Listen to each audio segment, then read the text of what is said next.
सभी को नमस्कार। आज के इस महत्वपूर्ण वीडियो में आप सभी के समक्ष लाया हूं कक्षा 9वीं से लेकर 12वीं तक के विद्यार्थियों के लिए माध्यमिक शिक्षा मंडल द्वारा सत्र 2022-23 के लिए जो ब्लूप्रिंट जारी किए गए हैं, उन ब्लूप्रिंटों में कक्षा 9वीं और 10वीं के विद्यार्थियों के लिए एक बड़ा परिवर्तन हुआ, बड़ा चेंजेस हुआ है। तो इस वीडियो में केवल कक्षा 10वीं के विद्यार्थियों के लिए जो एक बड़ा परिवर्तन हुआ उससे मैं अवगत कराने जा रहा हूं। साथ ही आपको आगाह भी कर रहा हूं कि यदि आपने इस ब्लूप्रिंट का ठीक से अध्ययन नहीं किया तो आप वार्षिक परीक्षा में 5 से 10% तक अंकों का नुकसान उठा बैठेंगे। इससे बचने के लिए ये बहुत आवश्यक है कि आप पूरे इस वीडियो को अच्छे से देखें, समझें और जानें कि आखिर ये बदलाव साधारण है कि असाधारण है। वास्तव में एक बड़ा बदलाव है जो अब तक कभी नहीं हुआ।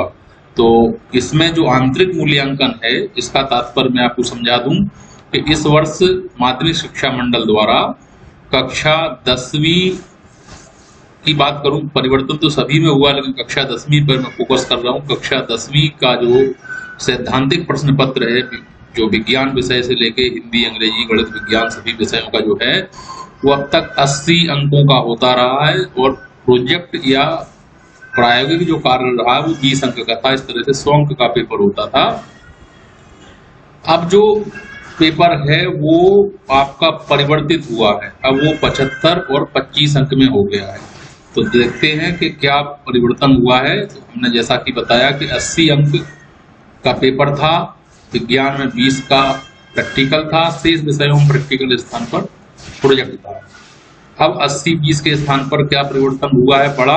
वो परिवर्तन हुआ है कि 75 और 25 अंक में ये प्रश्न पत्र होगा। तो आप कहेंगे कि इसमें कोई ज्यादा बड़ा बदलाव तो समझ नहीं आ रहा, केवल 5 अंक यहाँ से वहां हो गए हैं। लेकिन हम बात करेंगे आंतरिक मूल्यांकन अर्थात इन 25 अंकों की। अब तक ये 25 अंक किस रूप में थे? ये 25 अंक प्रैक्टिकल या प्रोजेक्ट के रूप में थे और 25 में से वार्षिक परीक्षा में विद्यार्थियों को आसानी से 23, 24 या 25 अंक तक मिल जाते थे। किंतु अब ऐसा कदापि संभव नहीं है। बहुत बिरले विद्यार्थी होंगे जिनको पूरे 25 में 24 या 25 अंक मिल सकेंगे। तो उसके पीछे कारण है कि जो आंतरिक मूल्यांकन का बदलाव है वो 25 अंक सीधे वार्षिक परीक्षा के लिए आपको नहीं मिलेंगे। अर्थात वार्षिक परीक्षा में जो आपका प्रैक्टिकल और प्रोजेक्ट कार्य है वो 25 की बजाय केवल 15 अंक का होगा। तो 15 अंक का होगा तो आपको वार्षिक परीक्षा में निश्चित तौर पर 15 अंक में से ही जो अंक रहेंगे वो मिलेंगे।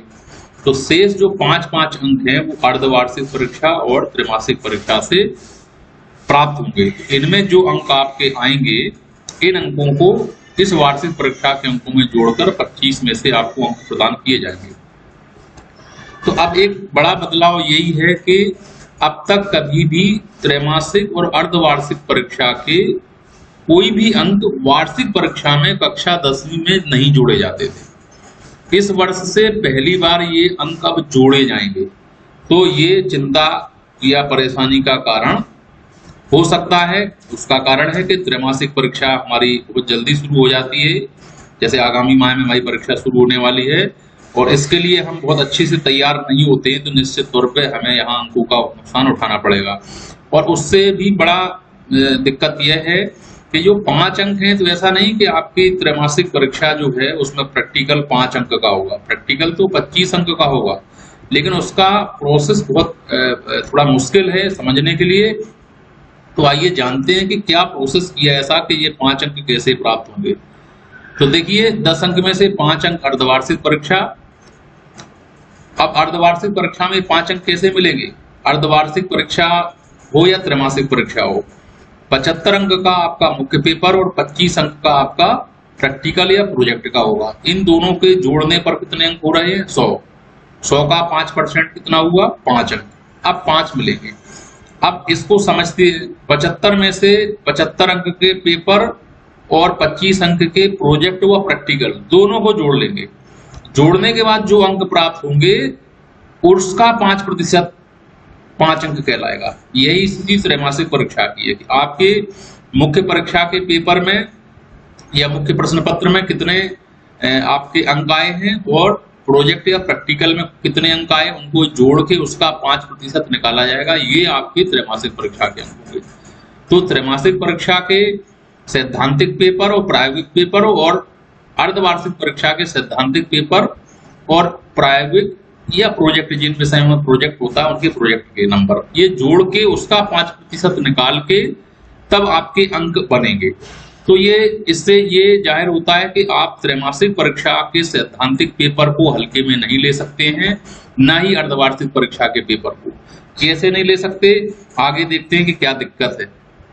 देखिए बहुत महत्वपूर्ण ये पूरा का पूरा हमने पैरा इसमें आपको नोट कराया है कि मान के चलिए कि एक विद्यार्थी को त्रैमासिक परीक्षा में विज्ञान में 75 में से 60 अंक प्राप्त होते हैं, वह प्रायोगिक परीक्षा में 25 में से 20 प्राप्त होते हैं। उसको कुल कितने अंक हुए, 60 और 20 80, इसका 5% हुआ 4 अंक जो उसके आंतरिक मूल्यांकन के हैं। अब ये देखिए ये 4 अंक 5 में से ये उस किस कंडीशन में, जब आपके 75 में से 60 आ रहे हैं। अभी त्रैमासिक परीक्षा में लगभग सभी विषयों में 75 में 60 65 अंक प्राप्त करेंगे, तब आपके 5 में से 4 हो गए। यदि आपने यहाँ 30-40 नंबर आपके आ रहे हैं तो 30 नंबर आपके ये और 20 ये 50 हुए और 8 में जोड़ेंगे तो इसका 50 का 5% निकालेंगे तो लगभग 2.5 अंक ही होंगे, और ये अंक संयुक्त से माध्यमिक शिक्षा मंडल को पहले ही प्रेषित कर दिए जाएंगे। तो त्रैमासिक परीक्षा के अंक इसी तरह से छमाही परीक्षा के अंक। तो यदि आपने प्रैक्टिकल और या प्रोजेक्ट कहूँ, प्रैक्टिकल और मुख्य पेपर दोनों को जोड़ के आप 50 अंक प्राप्त कर पाते हैं तो आपका आंतरिक मूल्यांकन में भी भारी नुकसान होगा, वो आपके 2.5 अंक ही बन रहे हैं। अगर 2.5 अंक ही आपने यहाँ बनाए तो आपके कुल 5 अंक हुए, और वार्षिक परीक्षा में यदि आप 15 में से 14 प्राप्त कर रहे हैं तो आपके 19 अंक ही हुए। भले ही आप वार्षिक परीक्षा में 100 में से 100 अंक प्राप्त कर लें मुख्य परीक्षा के पेपर में, लेकिन प्रैक्टिकल में आपके अंक किसी भी हालत में ऊपर नहीं जाएंगे।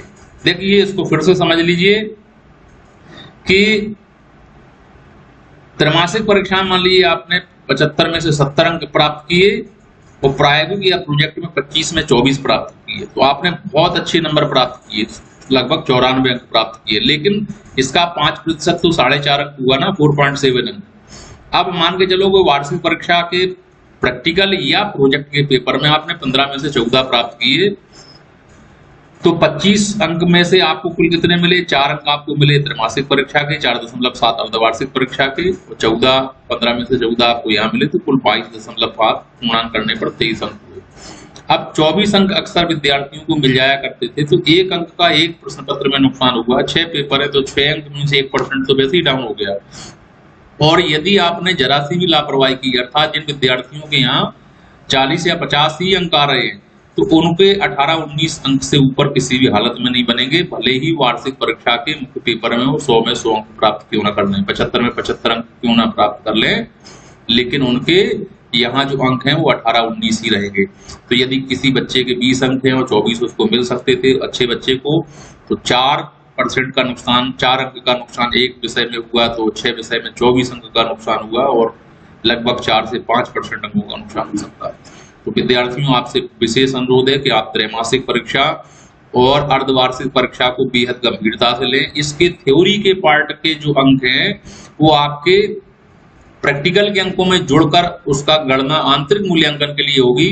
तो आप इस प्रोसेस को समझ लें, ये पहली बार हुआ, अब से पहले कभी भी त्रैमासिक छमाही परीक्षा के अंक कक्षा 10वीं के लिए कभी भी नहीं जोड़े गए हैं। तो आप इसको जान लें, अन्यथा आपको भारी नुकसान उठाना पड़ सकता है। आप इसको इस तरह से देख लें कि जो आपके सभी विषय हैं, विज्ञान के अलावा भी हिंदी में भी यही स्थिति है कि 15 अंक का प्रोजेक्ट 15 अंक जो हैं वो प्रोजेक्ट वार्षिक के हैं, 5 अंक अर्धवार्षिक से आएंगे, 5 त्रैमासिक से आएंगे। तो ये 5 अंक नहीं है, वास्तव में ये 5 अंकों का मूल्यांकन कैसे होगा कि 75 अंक का आपका पेपर, 25 अंक का आपका प्रोजेक्ट का पेपर, दोनों को जोड़ के जितने भी अंक प्राप्त हुए, 60 अंक प्राप्त हुए, तो 60 अंक का 5% यदि निकालेंगे तो वो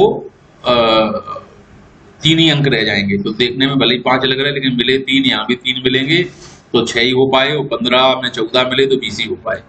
तो आपके जबकि 23-24 अंक आ सकते थे। तो इस तरह से आपको बहुत बड़ा नुकसान उठाना पड़ सकता है। तो आप सभी को आगाह हम करते हैं, आप सभी को हम समझा भी रहे हैं कि आप त्रैमासिक छमाही परीक्षा को बड़ी गंभीरता से लें, बड़े अच्छे से तैयारी करें। ज्यादातर विद्यार्थी 30-40 अंक से ज्यादा नहीं ले पाते हैं। 30 अंक लेने का मतलब ये है कि 30 और 20 50 और आपके 2.5 अंक, माने आपको बहुत ज्यादा नुकसान होने की संभावना है। तो कृपया आप इन दोनों ही परीक्षाओं को गंभीरता से लें। इस पूरे जो हमने इस वीडियो को आपको दिखाया है, आपके लिए एक लंबे समय बाद हमने वीडियो बना के दिया है, ये जानते हुए कि शायद आप तक जानकारी ठीक से नहीं पहुंची होगी। तो जो भी विद्यार्थी इस वीडियो को देखें वो निश्चित तौर पे अपने अन्य दोस्तों को भी बताएं कि इस तरह का एक बड़ा बदलाव हुआ है और इसकी गंभीरता को समझें। समय कम है, आप अपनी तैयारी को बेहतर से बेहतर करें। हम बहुत सारे उपाय यहाँ बताते हैं और एक महत्वपूर्ण वेबसाइट है हाल ई बोर्ड, तो आप वहाँ भी इसको पढ़ना चाहें इस डिटेल को, तो वहाँ जाके इसमें गूगल में सर्च करें और जो पहली लिंक है उसको क्लिक करके आप जो अन्य उपयोगी जानकारी है कक्षा 9वीं 10वीं 11वीं 12वीं के लिए वो मिल जाएगी। और ये डिटेल में जो हमने यहाँ पढ़ा है इसको भी आप वहाँ पढ़ सकते हैं। तो उम्मीद करता हूँ कि आपको पूरी जानकारी अच्छे से समझ आई होगी और आप समझकर अपनी पढ़ाई और तैयारी को बड़ी गंभीरता से और अच्छे से करेंगे। धन्यवाद।